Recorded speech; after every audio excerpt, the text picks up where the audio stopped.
कहानी का शीर्षक है सत्यता का आकलन। और बताओ ध्रुव की अम्मा कैसी कट रही है? अरे, अब तो तुम कभी बाहर चबूतरे पर बैठी दिखाई ही नहीं देती हो।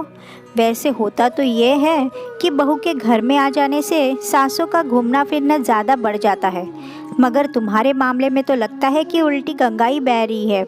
मोहल्ले की सबसे कुशल तथा स्त्री सुलभ लक्षणों की माला के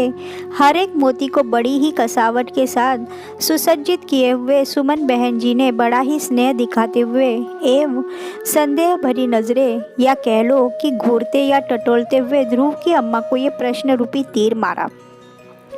वैसे यहाँ हमारी सुमन बहन जी का स्वर्णिम इतिहास भी आपको बताना थोड़ा ज़रूरी है। तो सुमन बहन जी मोहल्ले की सबसे वृद्ध और सम्माननीय महिला है, जिनके द्वारा फैलाई जाने वाली कोई भी सूचना पत्थर की लकीर से तो कदापि कम नहीं समझी जाती है। और उस पर उनका तकिया कलाम तो क्या, मैं झूठ बोल रही हूँ, जिसके बाद तो सुनने वाले को लेश मात्र भी शंका की गुंजाइश तक रखना भी घोर पाप। अब सुमन बहन जी की जब इतनी तारीफ कर ही दी है तो चलो कुछ कसीदे हम ध्रुव की अम्मा की तारीफ में भी पढ़ ही देते हैं। ध्रुव की अम्मा एक बेहद व्यवहार कुशल महिला है। यूँ कहने को तो वो सास बन गई है, मगर उम्र के हिसाब में वो कहीं से भी 40 से एक दिन भी ज़्यादा न बैठेगी। और भैया, उनकी व्यवहार कुशलता के तो क्या कहने, अपने तवे के समान रंग के ध्रुव के लिए बिल्कुल दूध के रंग की बहू जो ब्याल आई है। और भैया, बात अगर सिर्फ रंग तक ही सीमित होती तो भी हम शायद इनकी व्यवहार कुशलता पर तनिक संदेह तो कर भी लेते, लेकिन यहाँ तो मामला रूप, रंग, गुण, बुद्धि, शिक्षा तथा हैसियत हर एक पैमाने पर 19-20 नहीं बल्कि धरती और आसमान का फर्क रखता था। ध्रुव की अम्मा सुमन बहन जी के तीर समान प्रश्न का उत्तर दे पाती उससे पहले ही उन पर पुनः एक नए तीर का प्रहार हो गया। इस बार सुमन बहन जी ने ध्रुव की अम्मा से बिना किसी लागल पेट के सीधे सीधे ही पूछ लिया कि क्या वो अपनी नई अरे मतलब कि 4 माह पुरानी बहू से खुश है या नहीं। अरे, दिखने से तो लक्षण ठीक ठाक ही लगे हैं, मगर अंदर की माया तो तुम ही जान सको हो कि वो सब कुशल तो है ना ध्रुव की अम्मा। ध्रुव की अम्मा इसके जवाब में बिल्कुल कोमा पेशेंट के माफिक गुमसुम रही और वो बस अपनी आंखों में आंसुओं को भरे बड़ी ही दीनहीन बनकर सुमन बहन जी की तरफ देखने लग गई। इसी बीच ध्रुव की धर्मपत्नी, जिसके नाम पर ये सब स्वांग किया जा रहा था, अंदर से किसी महिला के आगमन को भांपकर 2 गिलास पानी और बेसन के लड्डू लेकर आ गई। रात गहरा चुकी थी, घर के सभी सदस्य निद्रा की गोद में जा चुके थे, लेकिन आज ध्रुव की पत्नी की आंखों से नींद कोसों दूर थी। वो बड़ी देर से बस इसी उधेड़ बुन में लगी थी कि जब से वो इस घर में आई है, उसने इस घर के किसी भी सदस्य को किसी भी जायज़ या नाजायज़ बात पर कभी भी पलटकर जवाब नहीं दिया। कभी भी सुबह के 5 बजे से 5:15 भी न हुए उठने में उसे और उसके मायके तथा ससुराल की आर्थिक से लेकर सामाजिक तक हर एक परिस्थिति में ज़मीन तथा आसमान का फर्क होने पर भी उसने न तो कभी स्वयं इन पहलुओं की तुलना की और न ही कभी इस बाबत अपने ससुराल पक्ष में से ही किसी को इस सब का एहसास कराया, फिर चाहे वो उसका पति ध्रुव ही क्यों ना हो।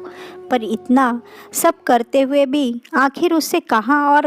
कौन सी कमी छूट गई जो आज उसकी सास की आंखों में एक बाहर की स्त्री के सामने नमी बनकर तैर गई। ईश्वर साक्षी है कि उसके घर में कदम रखने के बाद उसकी सास ने कभी जो 1 गिलास पानी भी अपने हाथ से लेकर पिया हो। हाँ, आजकल उनके उठने का समय ज़रूर बदल गया है, और हाँ, दिन में जब तक वो अपने फेवरेट सीरियल्स के रिपीट एपिसोड्स न देख ले तब तक उन्हें चैन कहाँ। इसके साथ ही वो दिन में सुबह से शाम तक कई बार छोटी एवं बड़ी दीदी से फ़ोन पर बात करने में भी अपना अधिकतर समय गुजारा करती है। पर आज उन्होंने इनमें से किसी एक भी बात का जिक्र उस बाहर की महिला के सामने करना ज़रूरी क्यों नहीं समझा।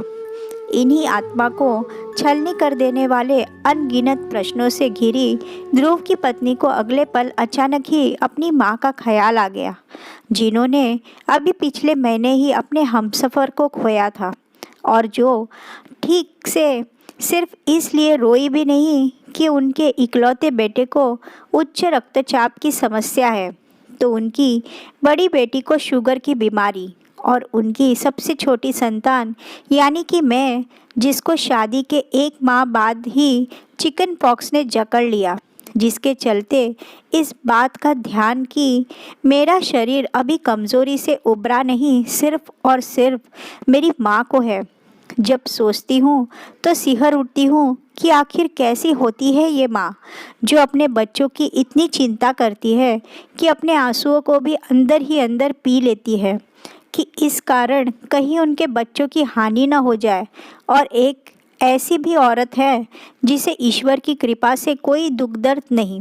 पर वो सिर्फ और सिर्फ समाज की सहानुभूति पाने और दूसरे व्यक्ति को समाज की नज़रों में गिराकर स्वयं श्रेष्ठ साबित होने के लिए झूठे आंसू तक आंखों में भरने से भी कोई गुरेज नहीं करती।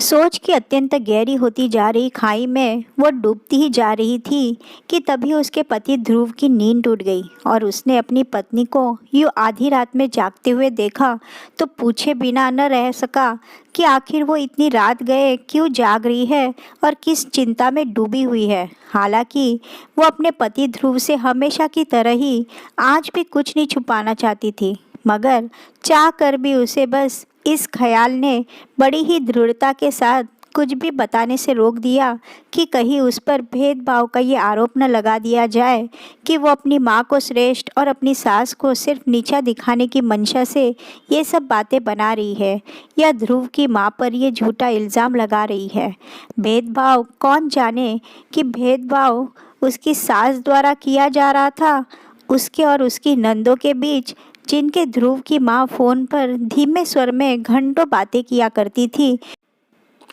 या फिर वो अपने मन में आज सत्यता का आकलन करके कर रही थी अपनी माँ और ध्रुव की माँ के बीच।